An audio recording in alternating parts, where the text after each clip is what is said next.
We back again, and it's about that time of the year. We just need a little check in, man. Them folks say health is wealth, but we need it. How y'all feeling, man? You ain't lied, boy. I'm feeling good. I'm I'm, good. I'm feeling good. I know I had to make some Yeah. adjustments, you know what I'm saying? Starting this new school year, the routine has shifted. No, yours ain't the only one. Routine has shifted, man. I'm trying a new diet and everything. Spiritual journey get a little stronger. And I'm just saying, Lord, increase my faith today. And today, just getting out of class not too long ago, I was just it was talking about like far as the reason why we're doing certain things and how we feel about certain research. It was a qualitative research class, and we was diving into the research methods and theories around it. We was talking about like reflexivity and things like that, as far as reflecting on why and how your feelings can interpret the research. I'm like, dang man, if my granddaddy can see what I'm doing right now.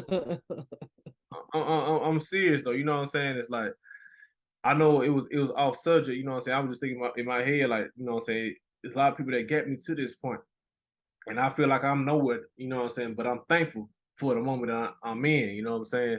So I just want to thank y'all on the public platform. To you, Kelly. To you, Quid, man. I appreciate y'all. Keep on pushing me, man. Cause I done had a conversation with each of y'all. You know what I'm saying? On different subjects. But I know I had a conversation with you, Quiz, you know what I'm saying, about accountability, how Yeah. important it is, you know what I'm saying? Because I know that was probably one of the best advice that I don't know, Vic probably don't even remember somebody came to talk to us when we was in school. One of the professors at South Carolina State, they were saying like, if you all want to go to graduate school, one of the best things you're gonna need is an accountability partner. I don't know if you remember that, but it was in a manners meeting. And I looked at Vic, I don't know if I was sitting next to her, but I looked at her, I said, man, look here, we gotta hold each other accountable.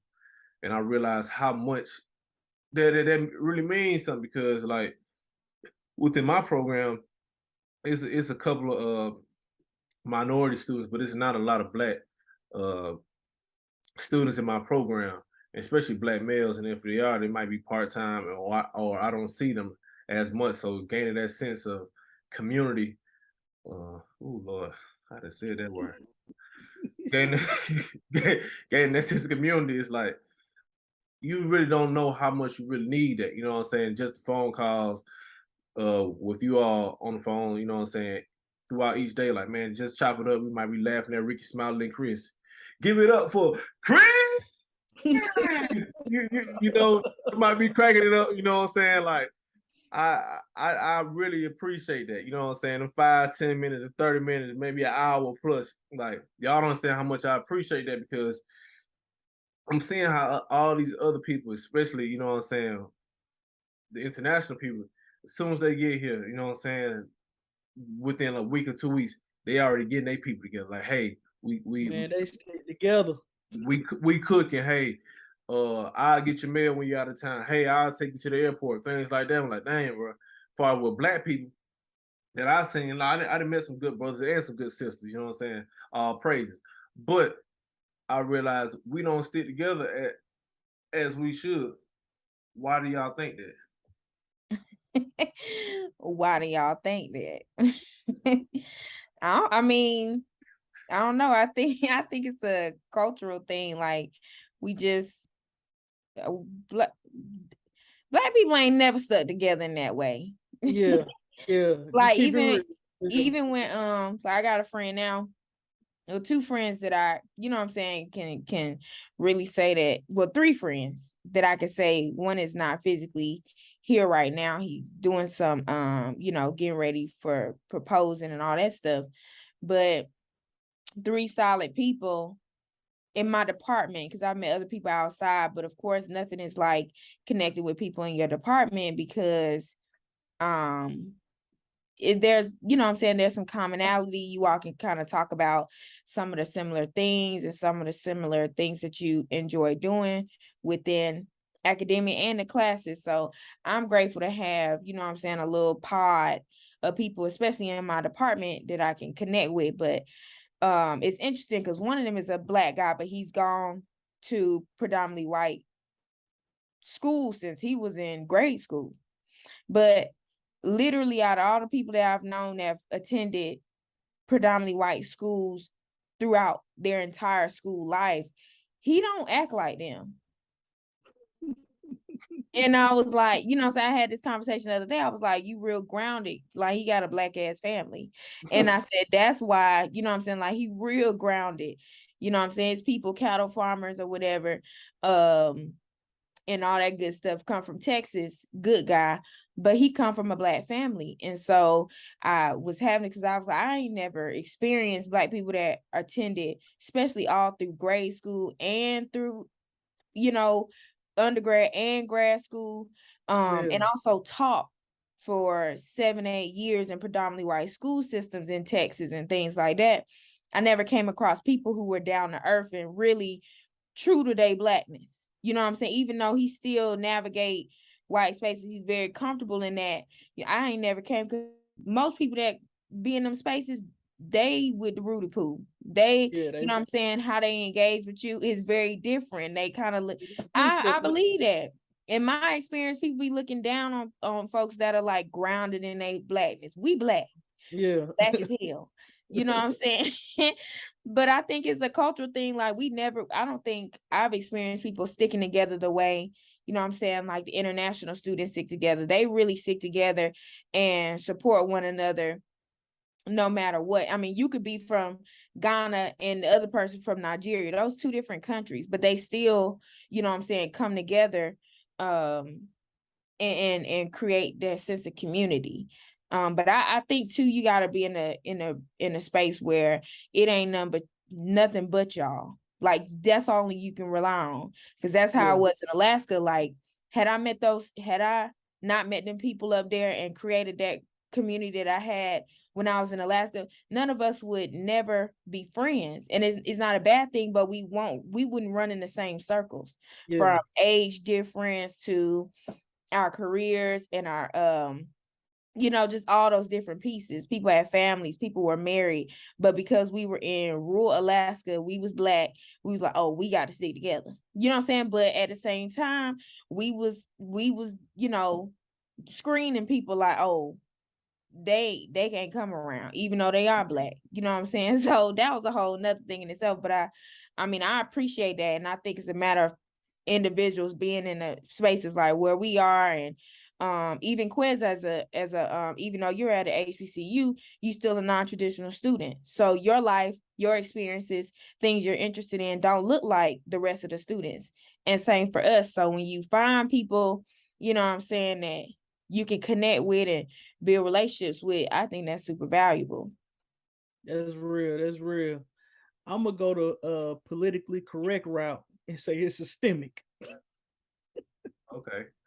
It's the institution. Yeah. Dr. Grayson would say. In my opinion, it's a culmination of a lot of different various things. Like, for instance, it has a lot to do with our culture. It has a lot to do with our background. Where our people come from. Some of us from over here, some of us from across the boat. It's a lot of different things. And I was talking. That's funny because I was talking to Christian about that the other day. We was watching the Olympics, and they had them men getting ready to run the 400, and they had, like, it was hella black men. You know what I'm saying? It was like 8 black men. It was like 1 Caucasian man. And we looking at all these different black men from all these different backgrounds, all these different countries. It was like, yeah, they all black, but they ain't all black. You know what I'm saying? Like, they all black, but they ain't all us. You know what I'm saying? Folk ain't kinfolk.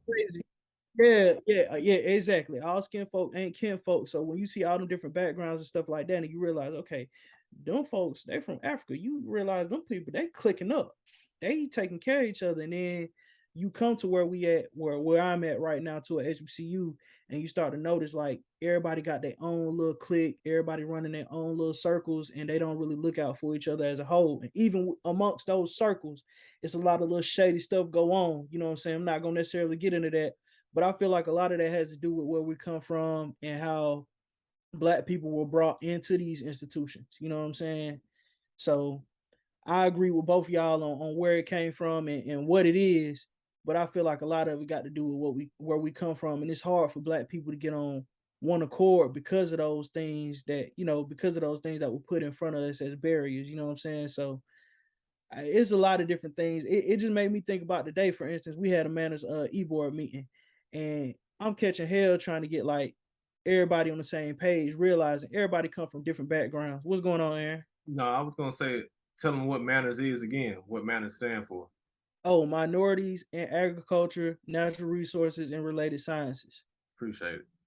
That's manners. So we had a manners e-board meeting, and I was just filling them on what happened in the kickoff and what went on in cluster and how we need to voice what manners is to the students when we have like Wednesday meetings like we're gonna have tomorrow and stuff like that. And it was just crazy to see like the different opinions of the different students and like taking into account their backgrounds and how they approach agriculture and what they look at when they looking at this organization, because everybody don't look at it the same way, and everybody don't, you know what I'm saying? Like I kind of take it personal. Everybody don't take it that way because they ain't seen what I seen with this. You know what I'm saying? So it's like trying to get them on the same page. It's like, boy, this how we are across the board. And this why things are the way they are. And it's just going back to what y'all was saying, like them international folks stick together.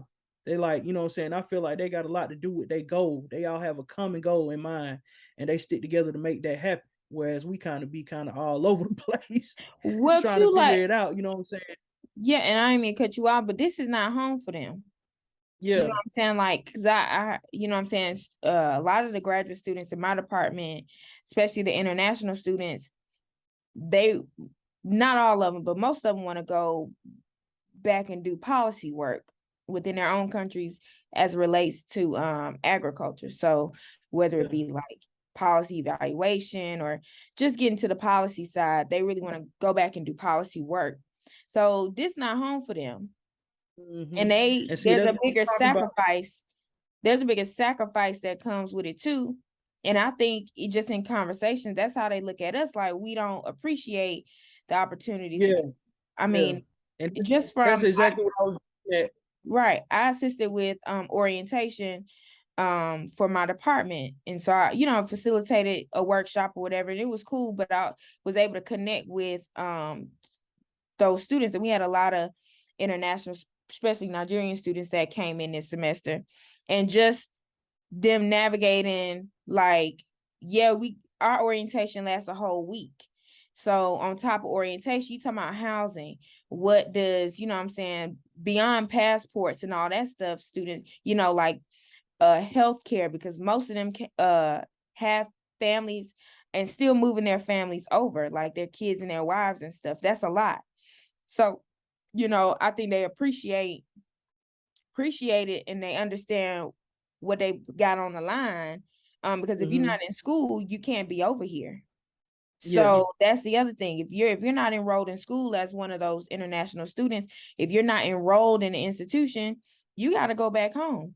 So there's, you know, there's a bigger sacrifice and they understand what's on the line and what it is that they're trying to accomplish. And I think that's the perception that they have of us, is that we don't necessarily appreciate the things that we have, and being able to be here and find work outside of the university in the summertime and all these other things, access even down to healthcare. Like process for us to get in healthcare is literally just signing up, pressing a few buttons as unsubsidized, you know, as a subsidized student, and then everything is taken care of. Whereas for them, it looks very different. They don't qualify for that. So I think it's a matter of like just sacrifice and understanding, you know, what it is that they got on the line. But we deal with it too. But I think because it's right at this, it's accessible at our fingertips, we don't look at it that way. A lot of people don't, even though we should. We don't. Yeah, because I was having a conversation with one of our mentors earlier this past week, and he was saying, for like international students getting into these programs, like they not playing. When they coming in, they coming to handle business. And like how each of y'all was saying, like and guess what? They not only handling business, they gonna bring their people in, then they gonna go back to their country, then still work. They move on both turfs. Like, okay, I'm gonna work and move over here, but you come get this real quick, and you go work and move over there, bring some more over there from over there, and we gonna still work these moves together. So hey, like for like what kind of impact y'all think that's gonna have in the future of ag in any sector, as far as like in the higher educational sector, public sector, private sector, nonprofit, like what y'all gonna think it's gonna look like for like the American agriculture industry, you know what I'm saying, as far as like workforce, how that's gonna look, how y'all think that's impacting it? You can already kind of see a shift where certain people are being put in certain positions to call shots. You know what I'm saying? Like for instance, when we were at ARD, Aaron, you know what I'm saying, we noticed, you know what I'm saying, the deans and the ethnicity of the deans, and you know what I'm saying, who they were and stuff like that. And then you start to notice that a lot of the students that were a part of this, you know what I'm saying, event were foreign students, you know what I'm saying? And it was a lot more, well, it was a lot more of them than it was us in a lot of different ways, you know what I'm saying? Then you were like, okay, well, what we gonna do in the next 5 to 10 years when they in them positions, you know what I'm saying? Like you can see, you know, it's starting to become a shift, you know what I'm saying, with that. And that's why I be trying to get students on board at state, trying to just, you know, spread agricultural awareness and help them understand, you know, they lane within agriculture so they can understand like, hey, we can work and move within this too, because if we don't get a hold of it now, who's to say what it's gonna be in a 5, you know what I'm saying, 5 to 10 years. Yeah, I think I piggybacking off what you said, and I think so too. The shift is already happening, but I was thinking about even just within academia, like more than half of the students in our program are not going to be in academia. You Yeah. know, a lot of them is going to do community work, like having leadership roles in the community, or going into policy, or going into the private sector. And some of them absolutely don't want nothing to do with agriculture. So that's an interesting piece too, that a lot of students, you know, especially in PhD programs, really don't want nothing to do with agriculture. So that's a whole, that's a handful of students, you know, a large percent of the students that's taken out of the picture that in that way. So what you got left? International people that, you know, can go teach a qualitative class, that can go teach a methods class, that can go teach a theories class, that can go teach applications of agriculture and leadership, all these things. Because I mean, ain't too many of us left. You know what I'm saying? You thinking, trying to think 10 years down the line, it's gonna look real different. It's gonna look real different, man. I was in organic chemistry today, and we have a foreign professor, and he up there talking, and I'm catching on to what he's saying for the most part because I've already talked to students that have taken this class, so I know what he on. I'm already know how to approach the class, but it's a lot of these students don't know what in the world he on. This man can halfway here. He going back and forth with the class. It's a disconnect. They not understanding him, and they just talking mess about the man. And I'm like, but man, y'all got to look at it like this. We not coming to teach.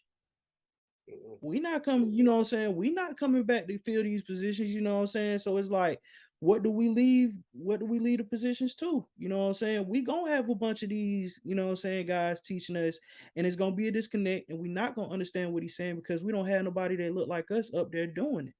Yeah. And a lot of students is like, man, you make a real valid point. Like, you know what I'm saying? I had a couple students thinking like, well, maybe I should go back into academia. You know what I mean? Like he made a valid point.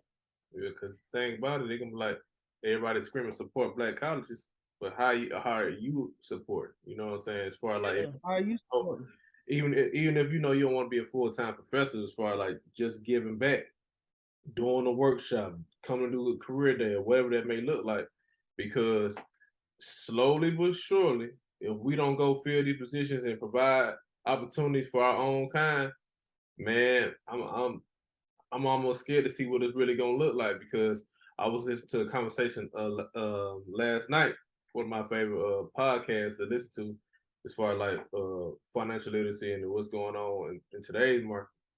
They was having a conversation around like is going to college a waste? As far as like if you're not going for STEM, technology, engineering, mathematics. So I'm like, they're missing a big component, and I don't knock them for that, but they miss a big component, which is the agriculture piece, which encompasses all of that. Yeah. You know what I'm saying? Because shoot, y'all know, you know what I'm saying. Anybody who has majored in an agriculture degree and graduated with an agriculture degree, and if they was on top of what they're supposed to be doing, they are having a great return on their investment. low debt, probably in school. If they had to take out loans, still wasn't. They were still on some kind of scholarship or getting some kind of work study or assistantship. Then after that, they didn't work for the federal government. The non-profit sector or private sector picked them up. So it's just saying like, dang, for like what agriculture can really do to change the trajectory around how we think in the college setting and beyond that. Because guess what? You people talking about engineering. Oh, I'm a mechanical engineer. I'm a civil engineer, whatever. That's cool. My brother's an engineer, and I love him dearly. But I'm pretty sure if it was presented to him as far as like what is an agricultural engineer, saying they is so similar, they're taking a almost the same exact classes. I just had to go to the right school system. Opportunities can present itself. You know what I'm saying? You probably met a lot of different civil mechanical engineers, but you rarely see a person say, "Hey, I graduated with agricultural engineer." That's real. Well, That's you got to real. think about it too. I mean, we can go down a rabbit hole on this conversation, but but really you gotta think about it too. Like a lot of the, you know what I'm saying, the HBCUs don't even offer those programs. That's And real. on top of that, because I know we were talking the other day about, I'm gonna come back to that point, but I'm gonna jump back and talk about the job market. We was talking about the other day, HBCUs, when it comes to academia, you having 4 assignments. You have graduate students under you, you're advising graduate students, like that's a requirement. You have an extension assignment, you're teaching, and you have research assignment. That's 4 different assignments that's required at 75. If 75, we're gonna push it down to 65. You know what I'm saying, as a base. So you talking about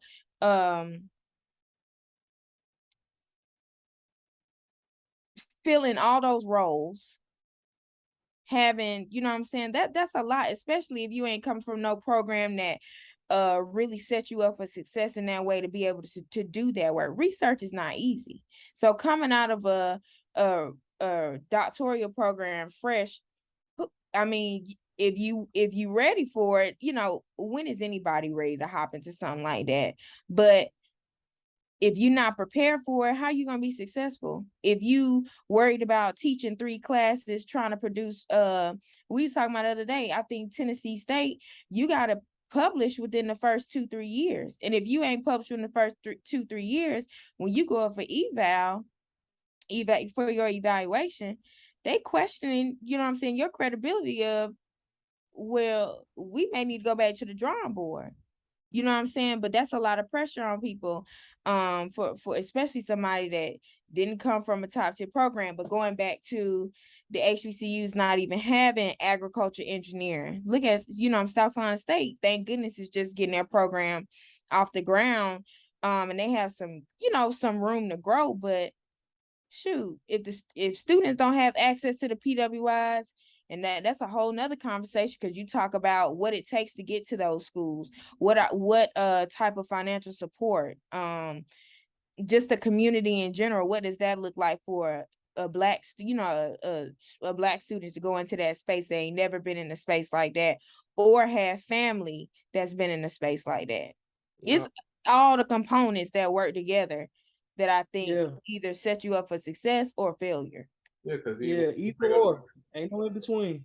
Yeah, because you bring up a good point as far as like being an evaluation specialist or a methodologist. We didn't even have those kind of classes within our curriculum that prepared us for that next level, whether it be in a formal space or an informal space.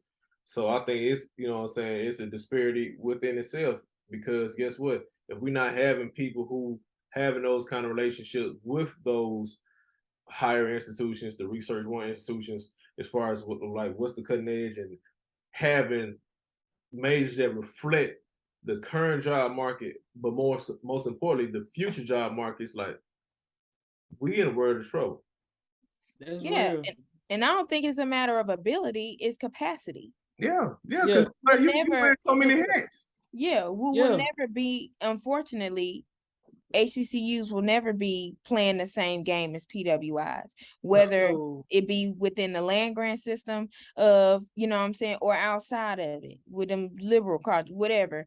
we as HBCUs will never be playing the same games as PW, and that's unfortunate, but that's just what it is. So It's a reality. Yeah, it's a reality. It's a reality. Yeah, but It's I a ain't gonna reality. I ain't gonna say that I don't enjoy what I do, and I appreciate both sides of the story, and I understand why things are the way they are. Because when it comes down, it really comes down to resource allocation. Yeah. How resources are allocated. You know what I'm saying? I know you didn't share with me, Quiz, as far as like things you would like within your program that you know that could take you to the next level. But it's like if we do that, man, we gotta have this money coming from somewhere. Yeah, yeah. And it takes time, and it really takes a collaborative effort to get them resources in place for real. Yeah, I was just about to say that, Aaron. Everybody got to be on the same page, and at a lot of these universities, speaking about HBCUs in particular, everybody is not on the same page. And because people are wearing so many hats and they pulled in so many directions, it's hard for them to get on the same page. And that it's a trickle down effect with the students. I was talking to a student the other day, and she was telling me that she's a senior agribusiness major, and I asked her what she wanted to do, and she told me. And I damn near don't even want to tell y'all what she told me. what she I say? said, "Baby girl, you in the wrong major." What She she told me say? she wanted to be a vet. She said she wanted to be a vet. And I said, "You damn near need to be in my major." And she was like, "Why you say that?" I was like, "Because I'm a nutritional science major. That would set you up better for graduate school if you wanted to pursue becoming a vet." I said, with the classes that you're taking, you're not taking no science-based classes. And this girl told me, "Well, I'm gonna take a couple of electives before I graduate." I said, "Baby girl, you're gonna need way more than a couple of science electives to be a vet science major going to graduate school." But that also has a lot to do with what we were just talking about, that trickle down effect with somebody not being, she ain't had nobody to sit down with her and tell her, "Look, if you want to be a vet scientist, you cannot go this route. And we don't have these programs, but we do have this, and this could set you up to go to that next level with that." She ain't had that talk with nobody until she met me, and she a senior. It's time for you to graduate now. You know what I'm saying? So it's like reaching those students when they come in the door, you know what I'm saying, and having people in place to let them know like this is what needs to happen, and having that, you know what I'm saying, that strong foundation administratively and infrastructurally with your university is key, with people being, able to work in a certain capacity. Because like you said, at them HBCUs, we just don't have the capacity to work. We don't have the resources to work at the same capacity that those PWIs work at. Never will. Yeah, Just keep it real. that's why you gotta compare apples to apples. Because Yeah, I was even thinking about far as like it goes past the HBCU level. You know what I'm saying? We gotta start like how we were telling like at an elementary school level. You know what I'm saying? As far as preparing these students all the way properly, and then go on like to my high school, make sure we really sitting down with these high school counselors who's supposed to be guiding these students into like, okay, if you definitely know you want to be a veterinarian and you got a scholarship in agriculture, we need to sit down and get you all the way focused as far as like what you really need to do. You don't need, yeah, you want to go into agriculture, but you don't need to be majoring in agricultural business. You need to be yeah, focused on animal science, you know what I'm saying, nutritional sciences, animal nutrition, things like that, is to prepare you and setting you up with internships with local veterinarians, so you can get the experience in them hours running up. Because guess what? You going vet school very competitive. Just think about it.